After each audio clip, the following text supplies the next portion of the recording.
The alarm screamed through the training facility like a dying animal.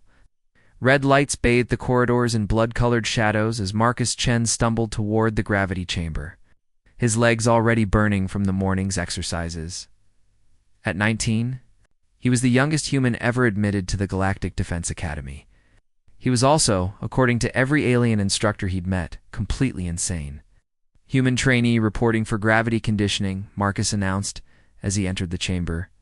The room stretched out before him like a metallic cathedral, its walls lined with sensors that would monitor every heartbeat, every breath, every moment of potential failure. 3 figures waited for him in the observation deck above.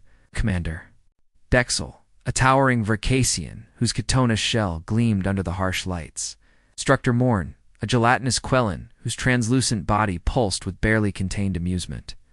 And Captain Voss, the only other human in the facility, whose expression remained carefully neutral. Ready for standard conditioning? Vixal's voice crackled through the intercom, his mandibles clicking with what Marcus had learned was a Varaxian equivalent of a smirk. Marcus had heard the whispers in the corridors, the betting pools, Pick the guess. the jokes about fragile human bones and pathetic Earth-Weller endurance. 3 months of being the weakest trainee in every category had taught him that respect wasn't given here. It was earned through pain and perseverance. Actually, Marcus said, his voice echoing in the vast chamber, I was hoping we could skip the warm-up. The 3 instructors exchanged glances. On their homeworlds, gravity ranged from 0.8 to 1.5 times Earth standard. Standard conditioning for off-worlders was typically 1.2 times their native gravity. For humans, that meant training at 1 point to Earth gravities, barely more than what Marcus had grown up with. Morn's form rippled with what passed for laughter among his species. The human wants to skip warm-up. How amusing. What did you have in mind, Trainee Chen? Captain Voss's voice cut through the alien's amusement. There was something in her tone, a warning, perhaps, or maybe curiosity. Marcus looked up at the observation deck, his dark eyes meeting each of his instructor's gazes. In turn, I want to train at double Earth gravity, 2 Gs. The silence that followed was deafening. Even the facility's ever-present hum seemed too quiet, as if the station itself was holding its breath. Vexal's mandibles stopped clicking. His forearms crossed over his massive chest as he leaned forward. Double gravity? Human? Your species is barely adapted for your own planet's gravitational field. At 2 Gs, your cardiovascular system would adapt, Marcus interrupted, a flash of steel in his voice. Humans are good at that, adapting. Instructor Morn's gelatinous form wobbled with what Marcus now recognized as excitement. Among his people, physical comedy was the highest form of entertainment. Oh, this will be delicious, he gurgled. The human will collapse within minutes, possibly less. It's dangerous, Captain Voss said, but her voice lacked conviction. Marcus caught something else there. Pride, maybe, or recognition. Everything here is dangerous, Marcus replied. That's the point. Commander Dexel rose to his full 8-foot height, his shell plate shifting as he moved. As the senior instructor, the decision was his. The Varaxian had been training alien. Recruits for 2 decades had seen dozens of species push their limits and fail. Humans, he'd observed, were particularly prone to overestimating their capabilities. Very well, Dexel rumbled. If the human wishes to humiliate himself, who are we to deny such entertainment? It's 2 Earth gravities, 5-minute duration. The gravity field engaged with a subsonic thrum that Marcus felt in his bones. Instantly, his body weight doubled. His knees buckled slightly before he caught himself, feet spreading wider for stability. Every breath became an effort. His heart hammered against his ribs as it struggled to pump blood through vessels, now fighting twice their normal load. The first minute was manageable. Marcus had prepared for this moment, spending weeks researching gravitational effects on human physiology, studying the training regimens of high-G pilots and deep space miners. He knew what to expect. The second minute brought the burn.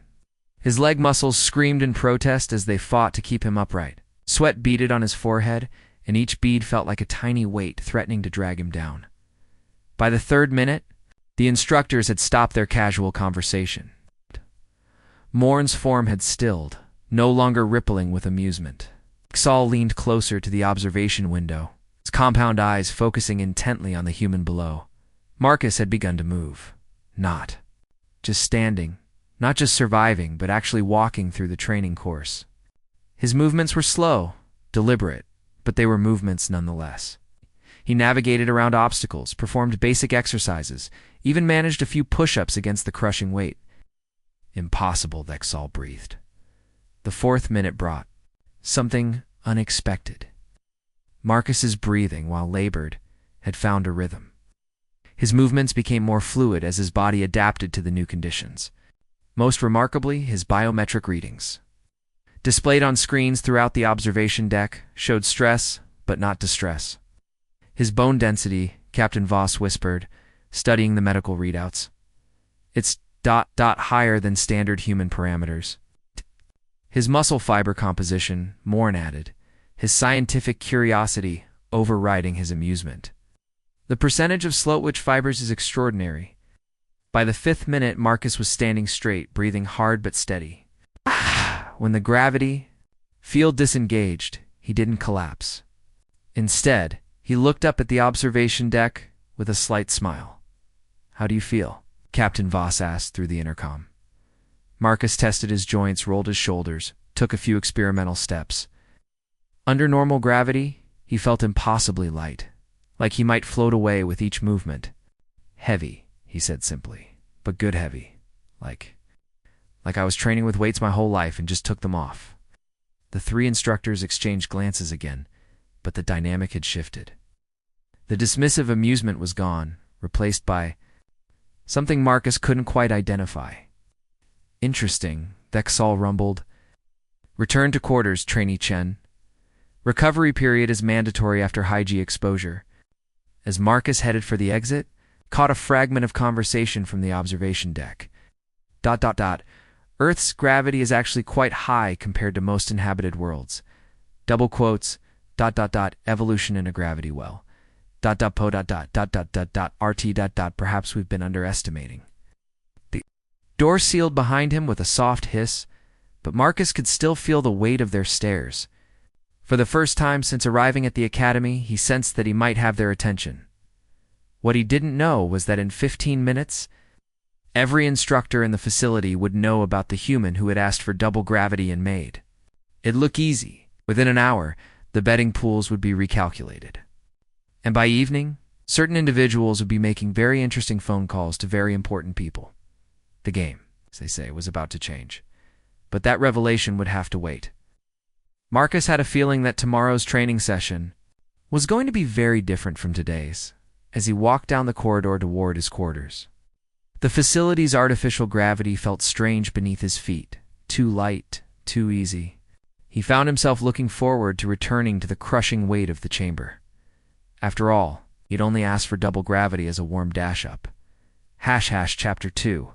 When the stakes rise, the mess hall fell silent when Marcus entered the next morning. Conversations died mid-sentence as 100 pairs of alien eyes turned to study the human who had supposedly survived double gravity. The betting pools had indeed been active overnight, and word traveled fast in a closed facility. Marcus grabbed his nutritional paste, the Academy's idea of universal food that supposedly met every species. Dietary requirements but tasted like cardboard to everyone, and found an empty table. He'd grown used to eating alone over the past 3 months. "If we join you?"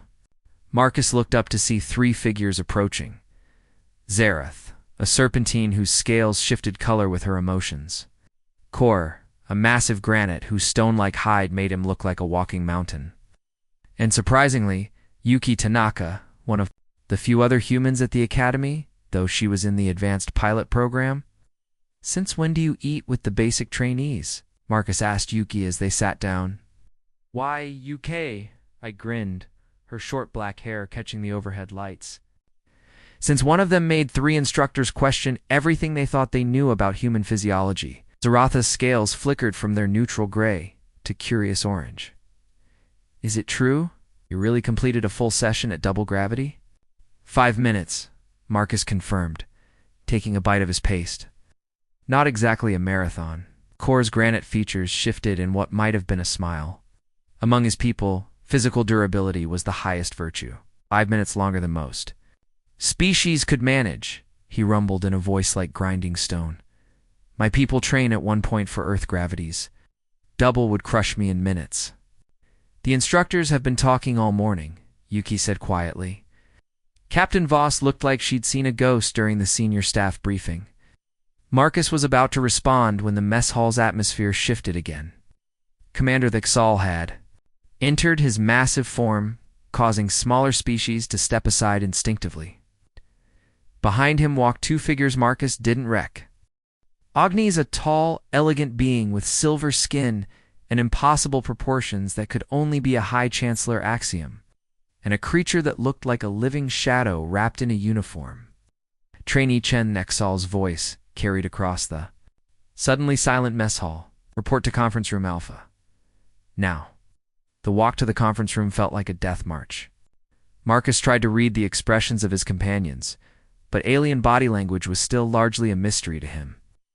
The High Chancellor's silver features remained perfectly neutral, while the shadow being seemed to exist in a state of constant motion, never quite staying in one shape. Conference room Alpha was reserved for the Academy's most serious discussions. Its walls were lined with screens showing star charts, fleet movements, and classified information that basic trainees weren't supposed to see. Marcus found himself wondering if he was about to be expelled. Sit, the High Chancellor said, his voice carrying the musical quality common to his species. I am High Chancellor Axiom Prime 77. This is Shadow Captain Neth of Void Intelligence.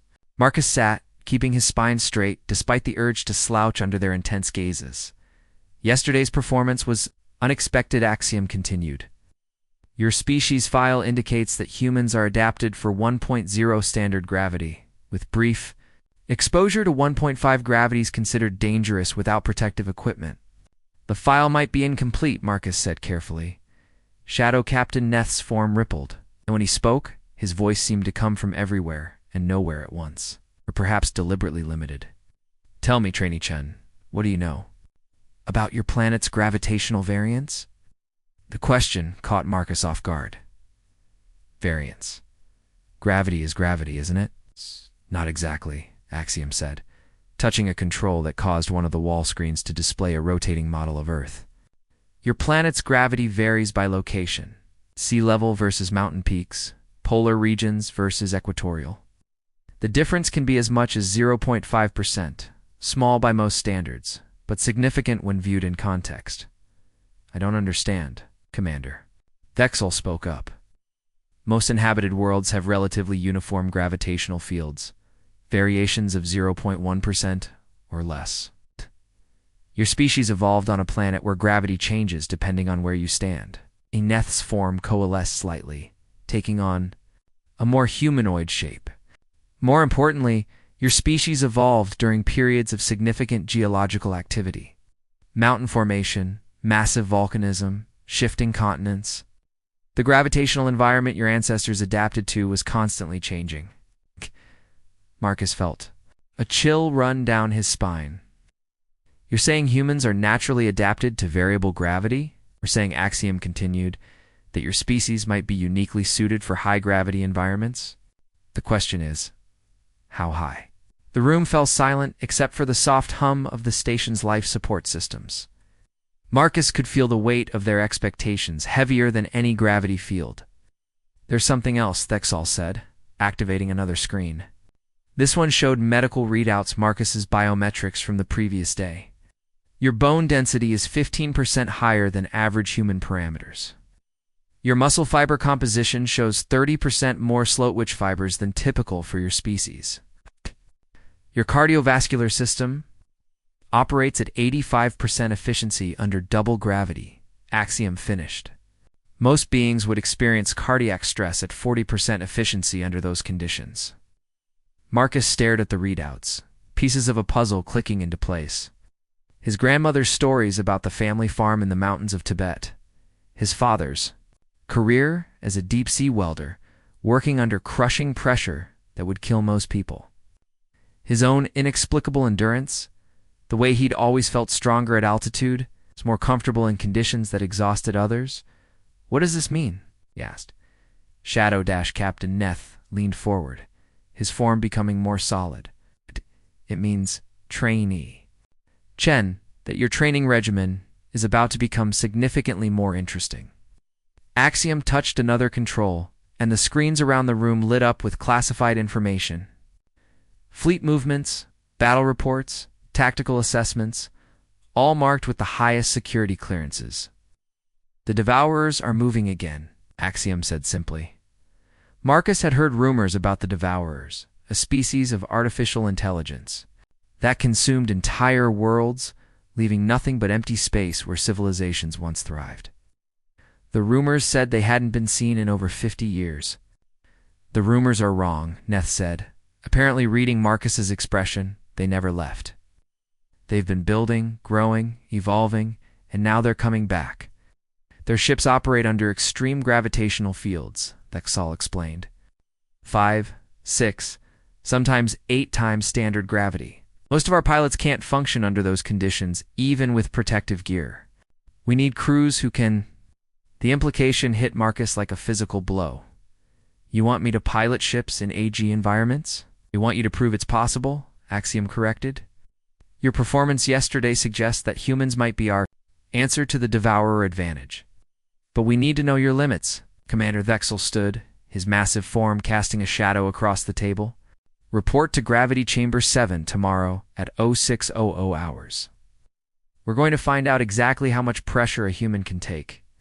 How much gravity are we talking about? Marcus asked. The 3 officers exchanged glances. Finally, Axiom spoke. Earth gravity. 3 Gs. And if you survive that, ... Paused, accessing something on his wrist display. We'll keep going until we find your breaking point. Marcus felt his pulse quicken, but not from fear. From excitement. And if I can handle it? If humans can handle it? Then Shadow Captain Neth said, his form rippling with what might have been anticipation. We're going to build you a ship that can fly into hell itself and punch the Devourers right in their artificial faces. The meeting was over, but Marcus barely noticed being dismissed. As he walked back through the corridors of the academy, he could feel something shifting around him. The other trainees no longer looked at him with dismissive tolerance. Now there was respect, curiosity, and something that might have been hope. By evening, word had spread throughout the entire facility. The human wasn't just some weak biological curiosity. He might be their secret weapon. Tomorrow would prove whether that hope was justified, or whether triple gravity would crush more than just Marcus's body. It would crush the dreams of an entire galaxy. But as Marcus lay in his quarters that night, staring at the ceiling, he found himself thinking not about failure, but about the ships they would build. Ships designed for impossible conditions. Ships that could take the fight to an enemy that had terrorized the galaxy for generations. Ships that only humans could fly. #. Chapter 3. Breaking point. The queue outside Gravity Chamber 7 stretched down the corridor like a parade route. Word of Marcus's upcoming triple gravity test had spread beyond the academy. Shuttle crews had delayed departures. Duty personnel had abandoned their posts, and even some of the normally reclusive research staff had emerged from there. Laboratories to witness what many were calling either a historic breakthrough or spectacular suicide. Marcus pushed through the crowd, trying to ignore the whispered conversations and pointing appendages. The betting pools had reached astronomical levels overnight, with odds running everything from complete organ failure in 30 seconds to somehow breaks the laws of physics. Quite the audience you've drawn, Captain Voss said as Marcus reached the chamber entrance. She'd been waiting for him, her expression unreadable. No pressure, Marcus replied, then immediately grimaced at his choice of words. Voss almost smiled. Actually, lots of pressure. That's rather the point. She paused, studying his face. You don't have to do this, you know. Yesterday proved that. Humans can handle more than anyone expected. You've already changed everything. But not enough, Marcus said. Not if the Devourers are really coming back. The chamber had been modified overnight. Additional sensors lined the walls. Medical monitoring equipment stood ready. An emergency response team waited in full protective gear. The observation deck was packed with more brass than Marcus had seen in his entire time at the academy. Chancellor Axiom stood at the central console, his silver features reflecting the chamber's harsh lighting. Beside him, Shadow Captain Neth's form seemed especially agitated, constantly shifting between shapes. Commander Vexal operated the gravity controls with the reverence of someone handling a weapon. Medical readings are optimal, announced Dr. Cathar, the Academy's chief medical officer. Her 6 arms moved in perfect synchronization as she calibrated monitoring equipment. All emergency systems are active. Gravity chamber is sealed and ready. Marcus walked to the center of the chamber, his footsteps echoing in the vast space. Above him, dozens of faces pressed against the observation windows. He could see Yuki among them, her expression tight with concern. Zareth's scales had shifted to the deep blue that indicated worry among her people. Even Kor's granite features showed tension. Final systems check, Vexal announced. Trainee Chen, you have 30 seconds to reconsider this course of action. Marcus looked up at the observation deck, meeting each pair of eyes in turn. These beings represented dozens of species, hundreds of worlds, millions of lives that might depend on what happened in the next few minutes. I'm ready, he said. Gravity. Field initiating, Vexal's voice carried through the intercom, doubling gravity in 3.2.1. The familiar weight settled over Marcus like a heavy blanket. 2 Earth gravities felt almost comfortable now, a baseline rather than a challenge. His body had adapted more quickly than anyone had expected, finding new equilibrium in the crushing field. Readings are stable, Dr. Cathar reported. Heart rate elevated but within acceptable parameters. Blood pressure holding steady, increasing to 2.5 gravities, Vexal announced. The additional weight hit Marcus like a physical blow. His knees buckled slightly before he caught himself, feet spreading wider for stability. The air felt thick, each breath requiring conscious effort, but he remained upright, still stable, the medical officer called out. This is remarkable. Most species would be unconscious by now. Marcus began to move, taking slow, deliberate steps around the chamber. Each movement was a victory against the crushing force, trying to drive him to his knees. He could feel his heart working harder, his muscles burning with the effort, but his body was responding, adapting, finding new ways to function under impossible conditions. 3 gravities, Vexal announced this time. Marcus felt the impact in his bones. His body weight had tripled, turning every motion into a monumental effort. Standing became an act of will, breathing a conscious decision. The blood vessels in his eyes felt ready to burst, and a roaring sound filled his ears that might have been his own. Cardiovascular system screaming in protest. But he didn't fall. Impossible, someone whispered in the observation deck. Heart rate at 180 but stable, Dr. Cathar reported, her voice filled with medical fascination. Blood pressure elevated but not dangerous, bone stress within acceptable limits. How is this possible? Marcus tried to speak and discovered that even that required tremendous effort. Feels ... double quotes, he gasped. Like swimming ... mercury. But he was still moving, slowly, carefully, like a deep-sea diver, navigating an ocean trench, but moving nonetheless. He completed a circuit of the chamber, performed basic exercises, even managed to bend down and pick up a training weight. In the observation deck, calculations were being frantically revised. Communication systems buzzed with encrypted messages. 2 fleet headquarters, research facilities, and classified installations throughout the galaxy. How do you feel? Captain Voss asked through the intercom. Marcus paused in his movements, taking inventory of his body's status. Everything hurt, everything was difficult, but nothing had failed. More importantly, he could sense his body already, beginning to adapt, finding new neural pathways, discovering optimizations he'd never needed before. Heavy, he said, his voice strained but clear, but manageable. The silence that followed was deafening. In that moment, the collective understanding of human limitations shifted permanently. This wasn't just about one exceptional individual. This was about an entire species that might be fundamentally different from everything the galaxy had assumed. Disengage gravity field, High Chancellor Axiom ordered, as the crushing weight lifted. Marcus felt like he might float away. Under normal gravity, his body felt impossibly light, superhuman in its capabilities. He bounced slightly on the balls of his feet, marveling at the sensation of effortless movement. Medical evaluation shows no permanent damage, Dr. Kithar announced. Elevated stress markers, but nothing outside recoverable ranges. In fact, ... double quotes, she paused, reviewing her readings. His cardiovascular efficiency has actually improved. The extreme stress appears to have triggered adaptive responses we've never seen before. Commander Thexel stepped away from the gravity controls, his compound eyes fixed on Marcus with something approaching awe. In 20 years of training alien recruits, I have never seen anything like this. High Chancellor Axiom activated the chamber's communication system, his voice carrying to every corner of the Academy. All personnel, this is High Chancellor Axiom Prime 7. As of this moment, Human Training Protocol 7 is officially classified. Trainee Chen, report to Classified Development Section immediately. As Marcus walked through the Academy corridors, the atmosphere had changed. Completely. Aliens who had once looked at him with dismissive tolerance now stepped aside with something approaching reverence. Conversation stopped as he passed. Not from cruel amusement, but from genuine respect.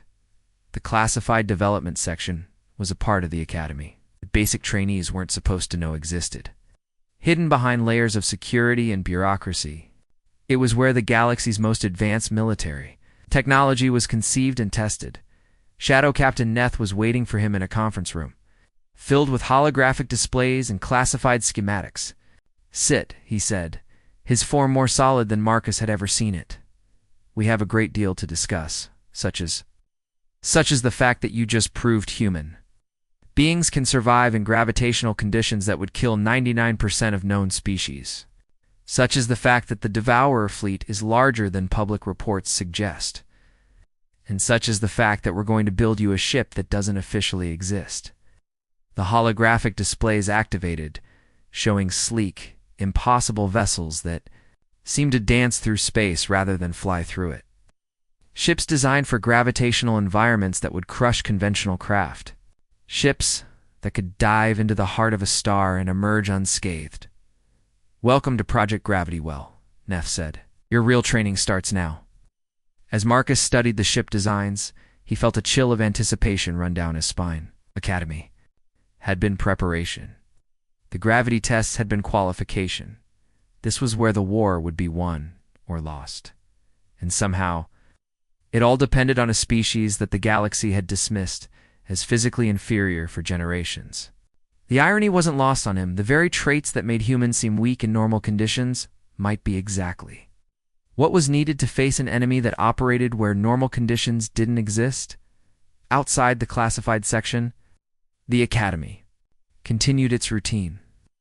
But in the hidden chambers and secret laboratories, a revolution was beginning.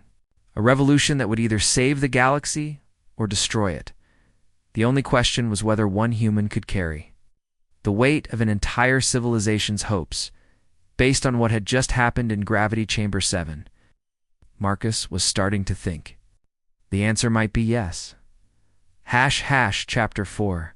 The Deep End 3 weeks after the triple gravity test. Marcus had become something of a legend at the Academy.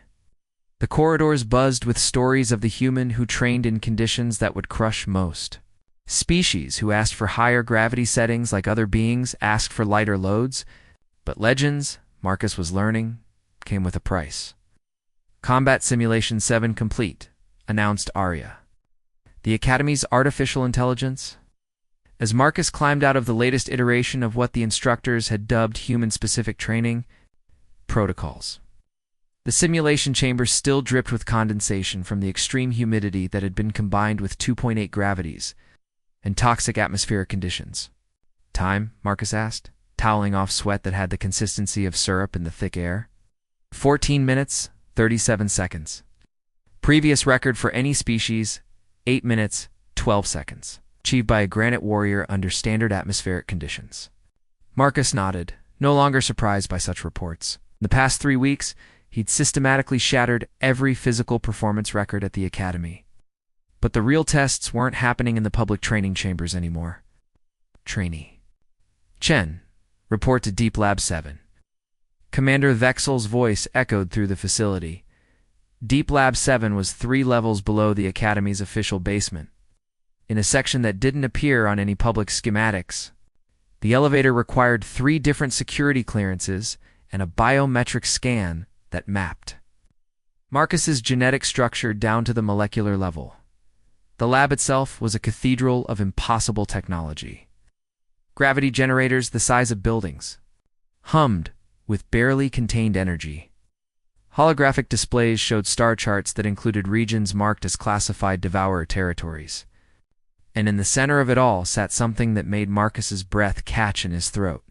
It was a ship, but unlike anything he'd ever imagined. Sleek and organic-looking, it seemed to flow rather than stand, its hull reflecting light in patterns that hurt to look at directly. It was beautiful, terrifying, and completely alien. Project Gravity Well Phase 1, Shadow Captain Neth said, his form more solid than Marcus had ever seen it, built specifically for human physiology, designed to operate in gravitational conditions that would turn conventional spacecraft into scrap metal. High Chancellor Axiom approached, his silver features reflecting the ship's strange light. The Devourers build their command vessels around gravitational singularities, artificial black holes that create crushing tidal forces. No known species can survive in such environments long enough to mount an effective attack, till now, Dr. Kithar added, her 6 arms dancing over medical readouts. Your adaptation rate continues to exceed all projections. Where other species reach their limits and stop, human physiology keeps finding new equilibrium points. Marcus walked around the hip, studying its impossible curves and angles. Up close, he could see that parts of the hull seemed to shift and flow like liquid metal. What's it made of? Programmable matter, Neth explained. The hull configuration changes based on gravitational stress. In normal space, it maintains this form. Near a gravitational singularity, it becomes something else entirely. How else? Instead of answering, Axiom activated a control sequence. The ship began to change, its sleek lines becoming more angular, more aggressive. Weapon ports opened like flowering buds, and the entire craft seemed to compact itself, becoming denser, more concentrated. In high-gravity environments, it becomes a gravitational torpedo, Axiom said, capable of diving into the heart of a Devourer command ship and detonating with the force of a small star. Marcus felt his pulse quicken. A suicide mission. Necessarily, Dr. Kithar said. The escape pod is rated for forces up to 15 Earth gravities. If you can survive the approach, you might survive the escape. We're in uncharted territory, Neth admitted. No one has ever attempted to fly a combat mission in the gravitational environment of an artificial black hole. The physics alone should make it impossible. But humans apparently specialize in impossible things, Vexel added. Marcus studied the ship's specifications on the holographic displays. The gravity ratings made his earlier tests look like gentle exercise. The mission profiles described scenarios that read like science fiction horror stories, and the survival statistics. There are no survival statistics, he said, because there's never been anyone capable of attempting such a mission, Axiom replied. Until now, what's the timeline? The silence that followed was answer enough. Marcus turned to find all 4 instructors watching him with expressions he couldn't quite read. The Devourer advance fleet was spotted 6 days ago, Neff said finally. They're moving faster than our projections suggested. Previous estimates gave us 6 months to prepare. Current calculations suggest 6 weeks. 6 weeks to train for a mission that's never been attempted, in a ship that's never been tested. 6 weeks to save approximately 4 billion lives on. The worlds in their path, Axiom corrected. Marcus felt the weight of that number like a physical force. 4 billion lives, more people than had ever existed on Earth in all of human history. And somehow, their fate rested on one 19-year-old human who 6 months ago had been studying for college entrance exams. There's something else, Doctor, Kithar said, her voice carrying a note of scientific excitement that was both encouraging and terrifying. Your genetic scans show markers we've never seen before, not just in humans, but in any species. What kind of markers? Adaptability genes that seem to activate under extreme stress. The more impossible the conditions, the more your body evolves to meet them. It's as if your species was designed for environments that don't normally support life, Marcus thought. About Earth's history, the ice ages, the volcanic periods, the asteroid impacts that had driven most species to extinction while somehow making humans stronger. Maybe we were. The question, Dexel said, is whether you're willing to find out how far that adaptation can go. Marcus looked at the ship again, its alien curves promising both salvation and destruction. In 6 weeks, he would either be dead or he would have accomplished something that would be remembered for the rest of galactic history. When do we start? He asked. The answer came not in words, but in the sudden activation of the lab's gravity generators. The familiar weight settled over Marcus like an old friend, but this time it kept building. 4 gravities, 5, 6. At 7 gravities, the other instructors retreated to protected observation areas. At 8 gravities, Marcus felt his vision beginning to narrow, his heart hammering against ribs that felt like they might crack. At 9 gravities, he climbed into the ship. Initial flight test begins now, Arya announced. Pilot survival probability, unknown. Mission parameters, classified. Fortune favored the bold. As the ship's systems came online around him, Marcus felt something he'd never experienced before. The sensation of truly belonging somewhere. The crushing gravity that would kill most beings felt like coming home. The impossible ship responded to his touch like it had been waiting for him his entire life. Flight control, this is gravity. Well, 1, he said into the communication system. Ready for whatever you've got. The response came from Shadow Captain Neth. And for the first time since Marcus had known him, the being's voice carried something that might have been hope. Copy that. Gravity well 1. Let's see how deep a human can go. The ship lifted off. With the grace of a diving bird disappearing into the Academy's hidden launch tubes. Behind it, in the depths of Deep Lab 7, work began on the next phase of Project Gravity Well, because one ship, no matter how advanced, wouldn't be enough to stop the Devourers. But one ship might be enough to prove that humans could do the impossible. And sometimes, that was all the galaxy needed. ## epilogue. The weight of tomorrow 6 months later. Marcus stood on the observation deck of humanity's newest orbital station, watching Earth turn slowly below. The planet looked different. Now, not physically, but in the way it was perceived by the galaxy. Humanity had gone from being a barely noticed species on the galactic periphery to the only hope against an enemy that had terrorized civilizations for millennia. The Battle of Proxima 7 had become legend. Marcus and 3 other human pilots had flown their gravity well ships directly into the heart of a Devourer command vessel, navigating gravitational forces that exceeded 15 Earth gravities. They had detonated their weapons in the artificial black hole that powered the enemy's ship, creating a cascade failure that destroyed the entire Devourer fleet. 2 of the pilots hadn't made it out. Marcus touched the memorial plaque that had been installed in the observation deck, reading the names of Sarah, Kim, and James Rodriguez. They had been the 2nd and 3rd humans to volunteer for the Gravity Well program following Marcus's initial success. Both had pushed their ships deeper into the gravitational hell than anyone thought possible, ensuring the mission's success, even as their escape pods failed under the impossible stresses. Heavy thoughts? Captain Voss asked, joining him at the window. She wore the insignia of the new Human Defense Corps, a military branch that hadn't existed a year ago. Heavy gravity, Marcus replied, a phrase that had become something of a joke among the Corps' pilots. Always heavy gravity. Below them, Earth's surface showed the signs of rapid change. New training facilities dotted the continents, their gravity. Chambers rated for conditions that would have been considered impossible just months ago. The planet had become the galaxy's premier military academy, with alien species traveling from across known space to study human training methods. The irony isn't lost on me, Voss continued, following his gaze. A year ago, we were the weakest. species in the Academy, and we're training aliens in techniques we didn't even know we were capable of.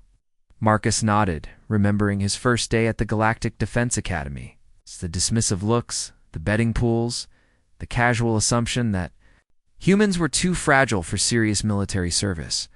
Now, human instructors were teaching Viraxians how to survive in four-gravity environments, while granite warriors studied human cardiovascular techniques to improve their own endurance. "Any word from the deep survey teams?" Marcus asked. 3. "More Devourer installations found and neutralized this week," Voss replied. "All deep gravity facilities. The Axiom Council estimates we've eliminated 60% of their infrastructure in the past 6 months. The other 40% getting harder to reach. They're building deeper and more extreme gravitational environments. Some around neutron stars, others near the event horizons of natural black holes." Marcus felt the familiar stirring of anticipation. The war was far from over. Each victory revealed new depths of Devourer technology, new extremes of gravitational manipulation that pushed even human capabilities to their limits. "The new recruits are ready," Voss said, changing the subject. "Class 7 graduated yesterday. All 15 pilots, rated 4-10 gravity operations." 15? Marcus whistled softly. When he'd started, the idea of finding even one human capable of high-gravity operations had seemed impossible. Earth was producing them in batches.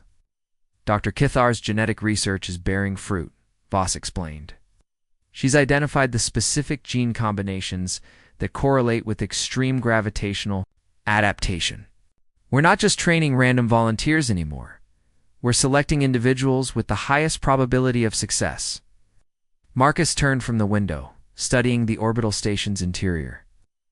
The corridors were built to human specifications, now with gravity generators that could shift from standard 1G to crushing extremes within seconds.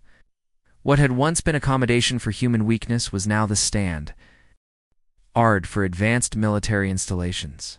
"There's something else," Voss said, her tone becoming more serious. "Something classified." Marcus raised an eyebrow. Aft.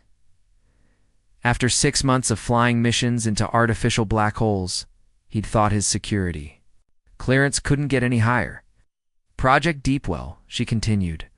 "The next phase of gravity well technology. Chips designed for environments beyond anything we've encountered so far. How far beyond 30 gravity operations? Maybe more." Marcus felt his pulse quicken. 30 gravities would crush a human body to paste under normal circumstances. But then, normal circumstances no longer applied to much of anything humans. "Did any volunteers?" "Just one so far," Voss said, and something in her smile made Marcus's stomach drop. "Captain, I'm already flying the most dangerous missions in the galaxy. I think I've done my part." "That's what makes you the only qualified candidate," she replied. "You've been there, Marcus. You know what it's like to push human physiology beyond its supposed limits and find out there weren't any limits to begin?" With Marcus looked back at the memorial plaque, at the names of pilots who had paid the ultimate price to prove that humans could do the impossible. The galaxy was safer because of their sacrifice, but it wasn't safe yet. "When do we start?" he asked. "Next week. But first, there's something you need to see." Voss led him through the station's corridors to a restricted section he'd never accessed before. The security here was even tighter than the Gravity Well project, requiring genetic verification and neural pattern matching. The chamber beyond was vast, its walls lined with displays showing star charts that Marcus didn't recognize. Drew his attention was the figure standing at the central console, a tall, elegant being with familiar silver skin. Marcus said, surprised. "I thought you were on Vrax Prime." "I was," Axiom replied, turning to face them. "Until we discovered something that changed everything we thought we knew about the Devourers." The displays around the chamber activated, showing images that made Marcus's breath catch. Ships of impossible size and complexity, their hulls scarred by gravitational forces that would tear apart entire star systems. Installations built into the hearts of dying stars, their surfaces writhing with energies that shouldn't exist. "The Devourer installations we've been attacking," Seam continued. "They're not command centers. They're manufacturing facilities." "Manufacturing what?" this axiom said, and the central display showed something that violated every law of physics. Marcus knew it was a ship, but calling it a ship was like calling a hurricane a breeze. The thing was the size of a small moon, its hull composed of what looked like compressed space-time itself. Around it, gravity bent and twisted in patterns that made Marcus's eyes water to look at. The Devourer mothership, axiom said simply, built around a controlled black hole with the mass of a small star. The gravitational field it generates will crush any approaching vessel before it gets within 100,000 kilometers. Any conventional vessel, Voss corrected. Marcus stared at the display, understanding flooding through him. You want to fly into that? You want to fly through that? Axiom corrected. The only way to stop the Devourers permanently is to destroy their manufacturing capacity. Their manufacturing capacity is protected by gravitational fields that exceed 50 Earth gravities. 50 gravities would kill me instantly. Under normal circumstances, Dr. Cathar said, entering the chamber with her characteristic medical precision.